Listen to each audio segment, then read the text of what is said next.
All right, round three.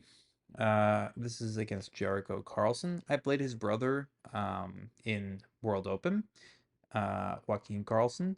That was the game that really sent me on tilt uh, in that tournament. So I was hoping that I wouldn't get one of those in this game as well. So let's see. Let's see how this game went. E4, C6. We got this variation in the Caro-Kann where there's this endgame.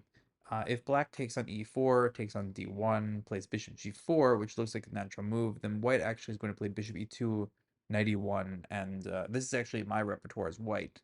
So I didn't want to go for that because I knew how white wins that, but I didn't know the best line for black. Um, so I just played bishop g4. And after h3, I trade and play e6. It's a very solid position for black, I would say. Bishop e2, just developing. Knight d7, finishing my queenside development. Castles. Bishop goes to d6 so that the knight can go to e7. Um, takes, c takes. I didn't think that taking was the most accurate move, but now I play c takes, d4, and now we're getting like a Carlsbad structure, although my opponent then puts the knight on c3. So I put the knight on e7 here because I felt like this knight wants the f6 square. This knight can either go to c6 or g6 even. So it's just felt not obvious, but like it felt way more natural to put it on e7. I don't know if that's the most played move in this position. If this position has even ever been reached with this weird d3 d4 stutter. Um, Knight c3 felt like a strange move. I just play a6 to stop any like knight or bishop from going to b5 square. It felt like a useful tempo spent on that. A4, I just castle. Bishop goes to the more natural square, more active square as well, d3. And here I realize that I can play knight c6, knight b4, and uh, and eliminate my opponent's bishop pair. And the bishop on d3 is a very powerful piece. So if I can do that, that'd be very nice. So I play this move, knight goes to e2, and now I play knight b4, and I am going to take this bishop. I don't think there's a way that you can avoid this. If you play like bishop e3, I still go there, and I'm hitting c2. So I think no matter what happens at this point after knight c6, I'm going to take the bishop on d3, which is good for me. So this is what happens in the game. That's how he decided to play it with c3 and queen takes d3. And now I would say that the next few moves for me, I am just playing inaccuracy after inaccuracy. Like I think that in this position, black should have a slight edge. I think that I've played the opening very well, and now black should have a slight edge.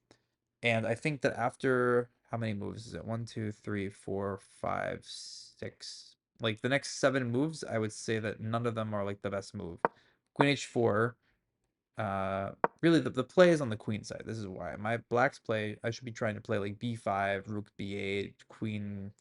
I'm not really sure where to put the queen. If I can just play b5 without doing that, that would be ideal.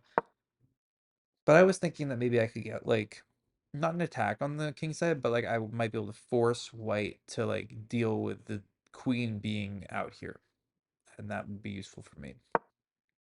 B3, knight f6. The bishop goes to a3, so I have to trade the bishops, which is actually favorable for white. Takes, and I play queen e4, and in my head, this queen needed to be taken. I was just thinking like, okay, if I play queen e4, if the white queen moves away, then my queen is just really active in the center, and it's a very nice position for me. But after queen d2, I realized that f3 was going to happen, and my queen can't stay in the center. And actually, it's running low on squares. Like if it goes to g6, the knight f4 is like a tempo, and then g4 is potentially a move, and it can get stuck out there. I mean, it probably never really gets trapped, but like it's not going to really ideal squares.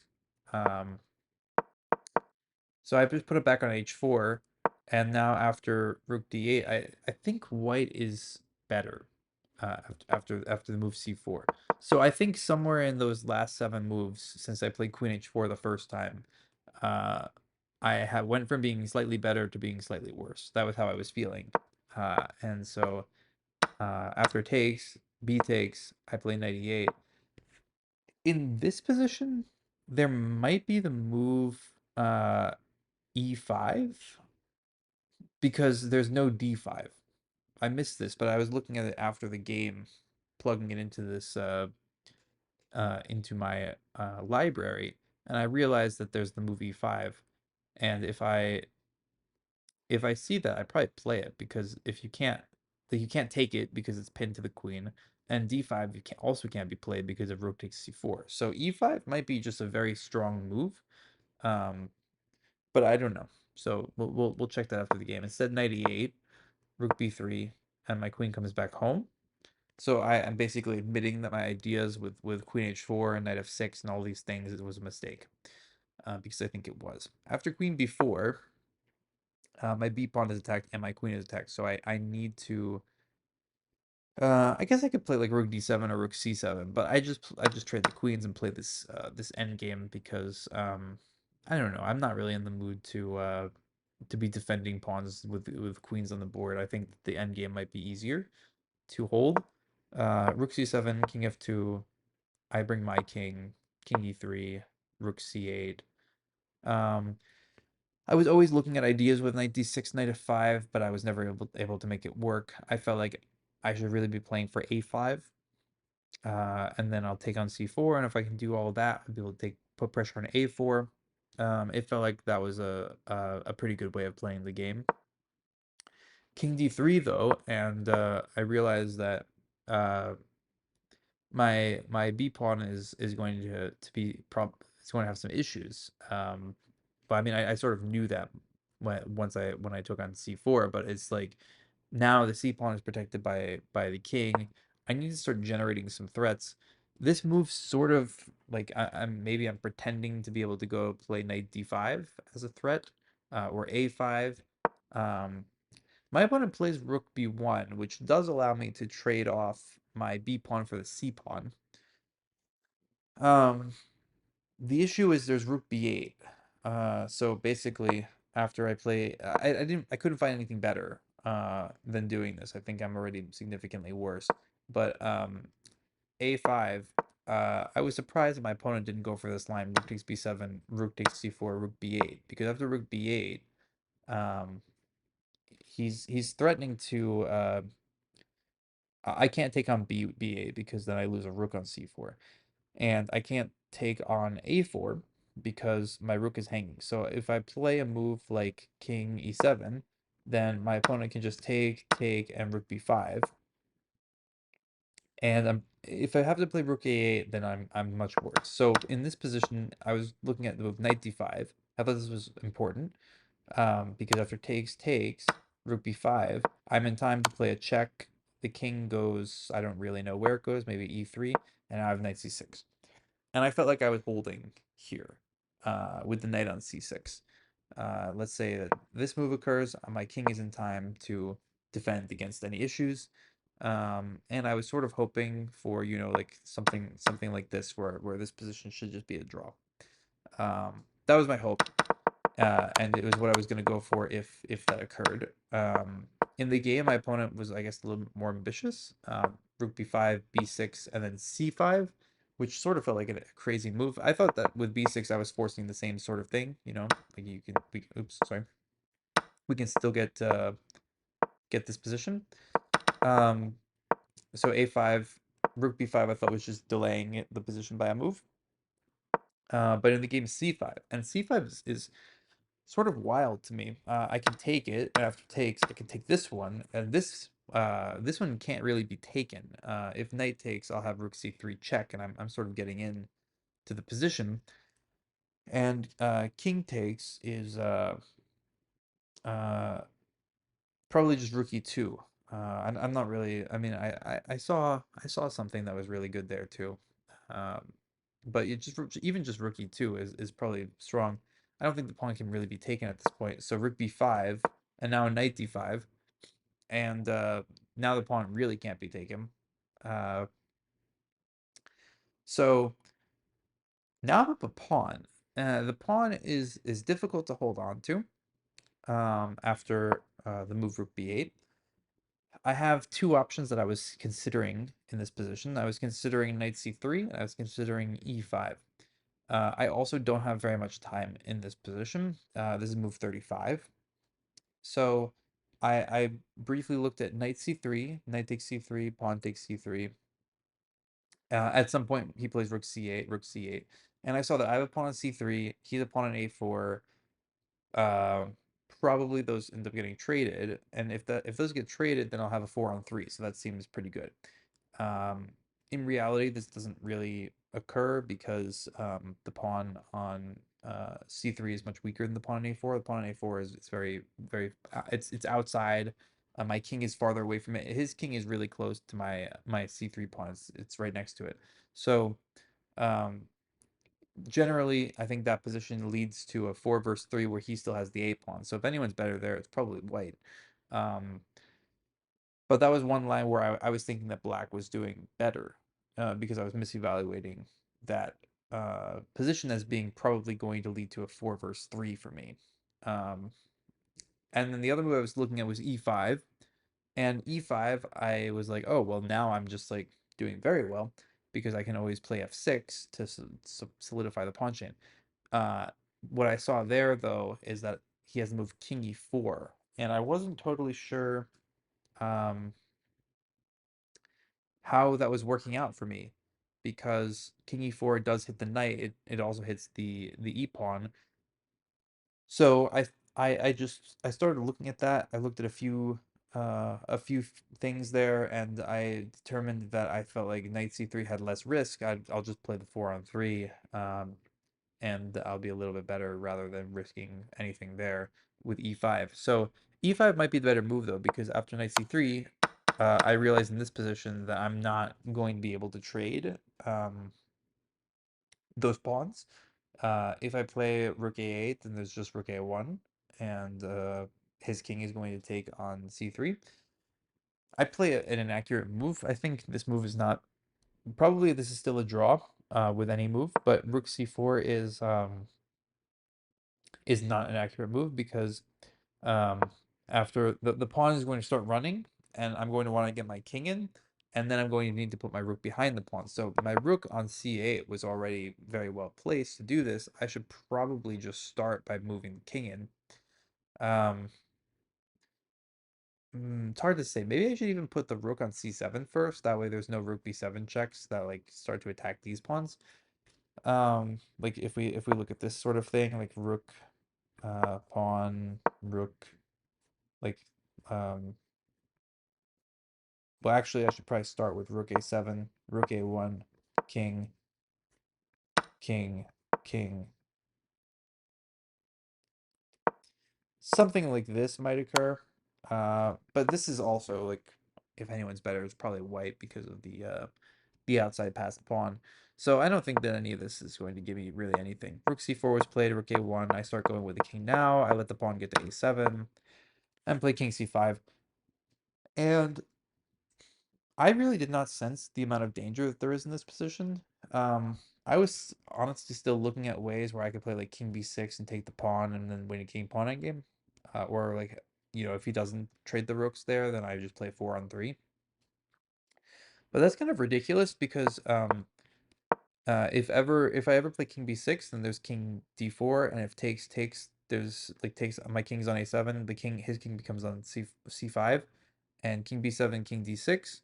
I was looking at ways where if my pawn is already on e5 and f6, then after king d6, I'll be able to play like move the king, and if he ever goes to try to take this thing, I'll be able to play f5 e4 and make it past pawn and win. Um, but those lines never occur, and also if I do have the pawns on like f6 and e5, he can always just put the pawn on g4. And if the pawn's on g4, then those lines in the king pawn endgame are never winning because I won't have f5 e4. And I can't like prepare it with g6 because then the base of my pawn chain is easier to hit and he'll be able to just win it. So really, white is the only one who can pretend to try to win those king pawn end games. They're never winning for black, I don't think. And in this position, I played f6, and I got very lucky that after f4, which my opponent told me the next day is actually winning for white, um, that I was very lucky that we got a draw. He offered the draw in a winning position, I accepted it because I couldn't figure out a way for me to win. So I just thought, okay, draw. But I didn't think that I was losing. I definitely misevaluated this position. So let's go take a look and see all the things that I missed in this game. Um, okay, so yeah, bishop d6 is good. Now, taking I felt was not accurate. Now I am, totally fine. D4 is a good move. Has this ever been played? No. The novelty was where? Oh, the novelty was actually me playing bishop d6. That's very interesting. I mean, I guess it's a this is already a sideline, right? Because I'm playing bishop g4 in this line. E6 is the main line. Bishop e2, only 11 games. The main move here by far is g3 because the bishop doesn't belong on e2. It belongs on g2. So that makes a lot of sense. Now there's only 11 games. Knight d7 is the main one of them. Castles. And now we're out of book. Okay, so yeah, we're out of book. Takes is not, I don't think it's a very good move. d4 is good. Yeah, the knight felt like it belonged on e7.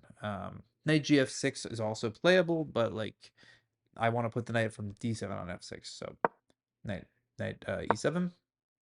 Knight c3 also felt like a strange move. I took a timeout and played a6. I could probably also just castle and play on knight b5, bishop b8, but it just didn't feel necessary. I thought maybe there'd be bishop f4. Like I thought if I do this, maybe knight b5, bishop b8. I thought maybe bishop f4. I guess I can just I guess I can just play a6 or something, or queen b6. Like there's many moves. I was a little bit in my head the line went where my king was still in e8, so there'd be like takes, rook takes, and then knight d6 check. Here there's no check on d6. Um, so yeah, probably I should have done that. A6 is also just a fine move though. A4, I castle now. Bishop d3. Yeah, so bishop d3. So this knight c6 to b4, is it the right idea? Machine is not suggesting it, but it does win the light square bishop for the knight. So I think that this is a fine way of playing. Yeah, now the machine is starting to agree. It's very strange that it doesn't list it here, but whatever. I guess bishop f4 is the way to try to say that this isn't the right thing to do, but whatever. It's this is fine. Queen takes d3. No, yeah, no, this queen h4 I think is going the wrong way. I should really be going like queen c7 or something on the queen side. I should be playing on the queen side here. Queen h4. It says it's excellent. It's just the plans are not there. b3. Knight f6 is definitely a step in the wrong direction. Bishop a3. I should take this. That's good. Yeah, now queen e4. Again, the machine really does not seem to care that that I'm doing all this, and it did think he should take it. Queen d2, I sort of felt like, okay, this isn't really what I should have. Rook a c8, f3, the queen goes back to h4, and I'm better again. Rook c1, rook f d8 is good. And now c4, and I should take it. And e5, okay. So this move was missed. This is sort of an important move, I guess. It felt to me like I was describing where when I played before I played Queen H4, black was slightly better. And then by the time I got to this position, I felt like I was worse. But it turns out that I was actually just fine the whole time, and I'm still better. So knight e8 is not a bad move, but e5 should definitely have been played. If I had seen it, I would have played it, of course. But okay, knight e8, still not worse. Rook b3, e5 again. Yeah, after queen e7, queen b4, now I'm not better. Takes, but I'm also not worse. Rook c7 is good. King f2, king f8 is fine. King e3. I'm playing like not perfectly, but the position is still well within the realm of draw. Uh, yeah, so a5. A5 felt like what I needed to do. And now Yeah, rook takes b7 and rook b8 is sort of what I felt that was the main line in my head as well.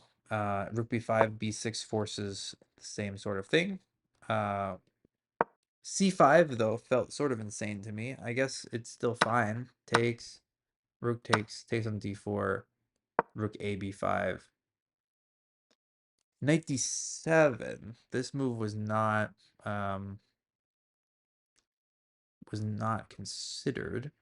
And the idea is it stops rook b7, and if knight takes, then I get well, it stops rook b7 and rook b8. So that's really interesting. It stops both moves. And if knight takes e5, or knight takes d4, I mean, I'll have a check and then the a pawn. I'm also threatening a fork on the a pawn. Then I'll have a 4 versus 3. Does knight d7 guarantee a 4 versus 3? Is there no way? Like, what if this move is tried? Well, now, okay, then now I play e5, and now I'm actually keeping the thing. Okay, so this is what I missed. I'm in time pressure, but like knight d7 should be sort of findable because it does threaten a fork. I mean, I went to d5 because I'm threatening a fork over there on c3, but that square is covered. And it's the a pawn that matters. If I can trade the a pawn for the d pawn, then I'm doing very well. So really, I should be looking at moves that try to win the a pawn. Knight d7 does that much better than any other move, and it also simultaneously stops rook b7 and rook b8. So a lot of reasons that move should be considered, and that it should be played. Knight d5 is the second best move, which also gives black an edge. Uh, but now I'm supposed to take on b8, which was not one of the two moves that I was looking at. I was looking at e5 and knight c3. If I take on b8, it takes on b8, king e7. Uh, why can't why can't white just take on d4 with anything? If king takes d4, then rook a7 wins the pawn. If knight takes d4, then rook c3 and rook c4, rook c3, rook c4, a5. Um, oh, it hits the knight. It's fork. Okay, so I win the pawn. Either way, with rook takes b8, I'm gonna win the a4 pawn. For the d4 pawn, I'm gonna play a 4 on 3. If I'm playing a 4 on 3, I think that there's significant chances that I win this game. Um, but instead, knight c3, and knight c3 is actually a bad move. This is because it's this end game where he's gonna keep the a pawn alive, and I mean it's definitely still within the realm of a draw, but yeah, I need to start going with the king now. Rook c4 is probably a bad move. Um, I mean it's not accurate. It's still within the realm of a draw, I guess. Rook a1, I start going with the king. A5, king. Rook c8, blockade on a8. King c5 only move, which I sort of was feeling in the game because I need to stop the king from advancing. And after king e4, I need to play king b6 and go for this thing. I play f6, and he plays the winning move f4 and offers a draw. Oh man, I dodged another bullet. Um, yeah, this one also similar to round one, probably should have lost and was able to hold on. So yeah, wow. Okay.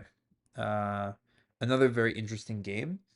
Uh, was I was playing pretty well, I want to say, in this game. I missed e5, which wasn't great, and then at the end, f6 is a blunder. And then, there's many ways that I probably could have gotten a 4 on 3 by picking up the a pawn in some way. Um, but really up until f6 is still within a draw, and probably the game should have been a draw the whole time. So it's just unfortunate, I guess, that the final position is not holding, because that would have made the game much more sound. uh Whereas here it sort of feels like I dodged the bullet. If the game just ended after king c5, I offer a draw and he takes it, or like king d3 offers a draw, I would take it. Like if either of those things happen, then the game feels like a much more well played. We're both playing very well, sort of thing. Uh, But yeah, I mean, I'll take it. I'll take the draw. Take the draw in a lost position again. Second time this tournament already. So uh, yeah, that was an interesting one. I hope you enjoyed, and yeah, stay tuned for round four. Thanks.